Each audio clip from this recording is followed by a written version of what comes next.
Hi friends, আসসালামু আলাইকুম। মনিরাস কুকিংয়ে আপনাদের সবাইকে স্বাগতম। আশা করছি আপনারা সবাই ভালো আছেন। এই প্রচণ্ড গরমে আজ আমি আপনাদেরকে তৈরি করে দেখাবো ঠান্ডা ঠান্ডা একটি ডেজার্ট, আর সেটি হলো ডাবের পুডিং। আর এই পুডিংটা তৈরি করা খুবই সহজ। তাহলে আর বেশি দেরি না করে ভিডিওটি শুরু করা যাক। ডাবের পুডিংটা তৈরি করার জন্য এখানে আমি একটি মোটা শাঁসওয়ালা ডাব নিয়েছি। আপনারা চাইলে কচি নারিকেলও নিতে পারেন।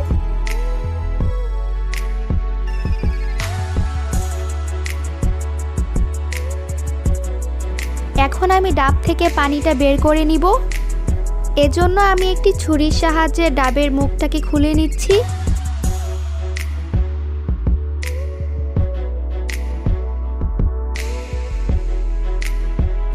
এখন আমি ডাবের পানিটা একটি বোলে নিয়ে নিচ্ছি।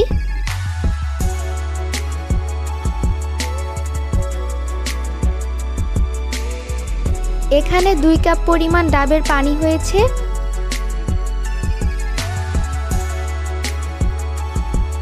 আমি ডাব থেকে ডাবের শাঁসটা আলাদা করে নিয়েছি।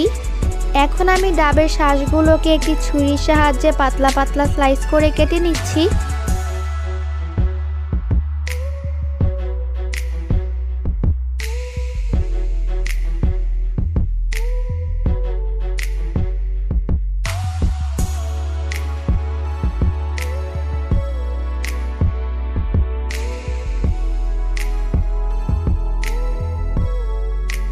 ডাবের শাঁসগুলো স্লাইস করে নেওয়া হয়ে গিয়েছে।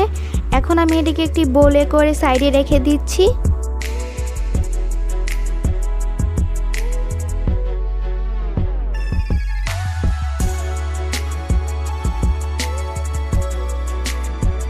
এখন আমি ডাবের পুডিংটা বানিয়ে নিব। ডাবের পুডিংটা বানানোর আগে ডাবের পানিটাকে ছেঁকে নিতে হবে। তাই আমি ডাবের পানিটাকে ছেঁকে নেওয়ার জন্য একটি ছাঁকনি নিয়ে নিচ্ছি। এখন আমি ডাবের পানিটাকে ছেঁকে নিব।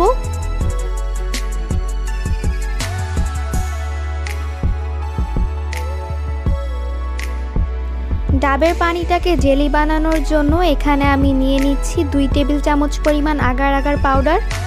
আপনারা চাইলে চায়না গ্রাস বা জেলাটিনও ব্যবহার করতে পারেন। দিয়ে দিচ্ছি 2 টেবিল চামচ পরিমাণ চিনি। ডাবের পানিটা বেশি মিষ্টি হয় না, তাই আমি স্বাদমতো চিনি দিয়ে দিয়েছি। এখন আমি সবগুলো উপকরণ ভালোভাবে মিশিয়ে নিয়েই হাঁড়িটাকে চুলাতে বসিয়ে দিব। হাঁড়িটা চুলাতে বসানো হয়ে গিয়েছে। এখন আমি ডাবের পানিটাকে মিডিয়াম লো হিটে রেখে জাল করে নিব।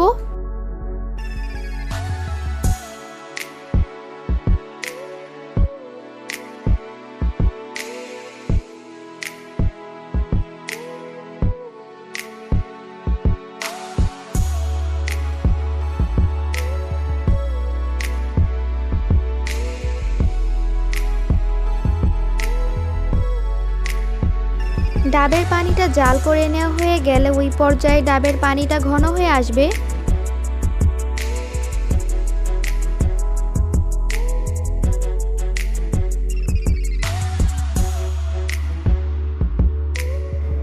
এখন আমি ডাবের পানিটাকে একটি সাইডে রেখে ঠান্ডা করে নিব। ডাবের পুডিংটা তৈরি করার জন্য এখানে আমি ছোট সাইজের একটি মোল্ড নিয়ে নিয়েছি। এখন আমি এই মোল্ডটার মধ্যে আগে থেকে স্লাইস করে রাখা ডাবের শাঁসগুলোকে ছড়িয়ে দিয়ে দিব।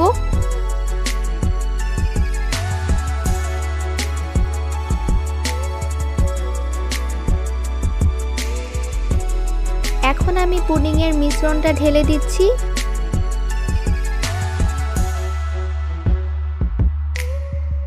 নারিকেলের স্লাইসগুলো কিন্তু উপরে ভেসে উঠবে।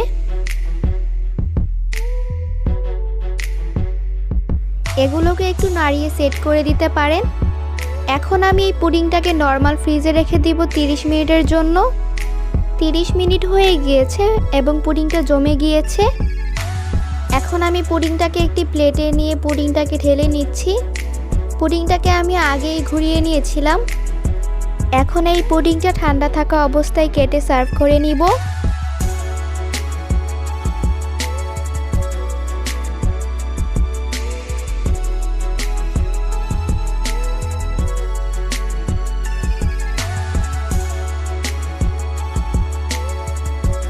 আপনারা দেখতে পাচ্ছেন কতটা সহজে ডাবের পুডিংটা হয়ে গিয়েছে এবং আপনারা নিশ্চয়ই দেখে বুঝতে পারছেন এই ডাবের পুডিংটা কতটা পারফেক্ট হয়েছে। এই ডাবের পুডিংটা খেতে কিন্তু অনেক টেস্টি হয়। আপনারা আমার রেসিপিটি একবার বাসায় বানিয়ে না খেলে বুঝতেই পারবেন না এই ডাবের পুডিংটা কতটা টেস্টি হয়। আপনারা আমার রেসিপিটি বাসায় ট্রাই করে দেখবেন। আশা করছি আপনাদের কাছে আমার আজকের রেসিপিটা ভালো লেগেছে। ভালো লাগলে আমার ভিডিওটিতে লাইক দিবেন এবং আমার চ্যানেলটি সাবস্ক্রাইব করে পাশেই থাকবেন। আজকের মতো তাহলে এখানেই বিদায় নিচ্ছি। সবাই ভালো থাকবেন। আল্লাহ হাফেজ।